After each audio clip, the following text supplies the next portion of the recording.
მიმდინარე წლის ივნისში ევროპარლამენტმა წარადგინა ანგარიში, რომელშიც აღიარებს, რომ ტექნოლოგიური გიგანტებზე დამოკიდებული არის ევროპა და მათ მიერ წარმოებულ პროდუქტებზე, განსაკუთრებით ეს შეეხება ხელოვნურ ინტელექტს, რაშიც ამერიკის შეერთებული შტატები არის ლიდერი.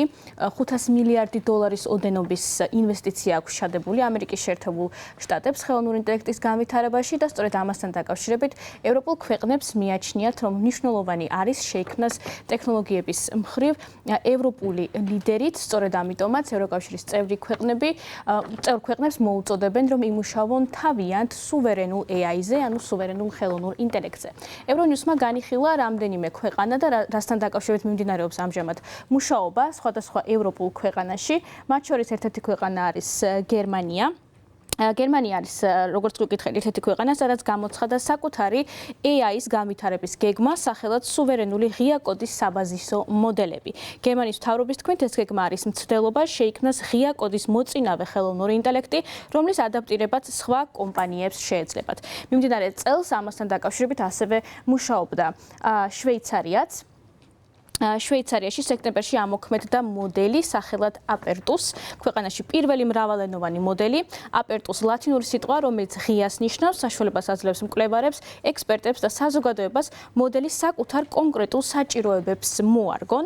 ასევე ამ საკითხთან დაკავშირებით განცხადებები კეთდება პოლონეთშიც, სადაც პოლონეთმა, როგორც ცნობილი გახდა, ამოქმედა თავისი შიდა დიდი ენობრივი მოდელი, პოლონური ენის მოდელი მორგებული არის პოლონური ენის სპეციფიკაზე, ამიტომ ის შეძლებს ნებისმიერი პროექტის გამკლავებას, რომელიც მოითხოვს რთული ტექსტების დამუშავებას, დოკუმენტების შეჯამებას, სტუდენტებისთვის დავალებების შესრულებაში დახმარებას, მოგზაურობის დაგეგმვას და ასე შემდეგ.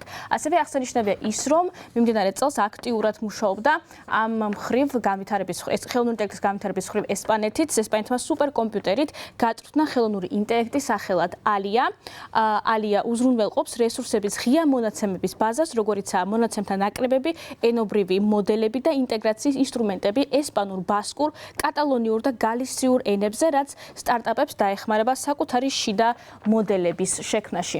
აღსანიშნავია ის, რომ მიმდინარე წელს ამ საკითხთან დაკავშირებით აქტიურად მუშაობდნენ ასევე პორტუგალიაში და ნიდერლანდებში, სადაც დიდ ენობრივ პროექტებში ჩაიდო ძალიან დიდი ინვესტიცია. როგორც გითხარით, ევროკავშირში მიაჩნიათ, რომ მნიშვნელოვანი არის ინვესტიციის ჩადება სუვერენული ხელოვნური ინტელექტის შესაქმნელად, რადგან სუვერენული AI ეს არის ქვეყნის უნარი შეიმუშაოს, შექმნას, შეინახოს და თვითონ მართოს ციფრული ინფორმაცია და არ იყოს დამოკიდებული უცხოურ კომპანიაზე ან უცხოური ქვეყნის იურისდიქციაზე და მათი ხელოვნური ინტელექტი მორგებული იყოს კონკრეტულად ქვეყნის კულტურას და იურისდიქციას.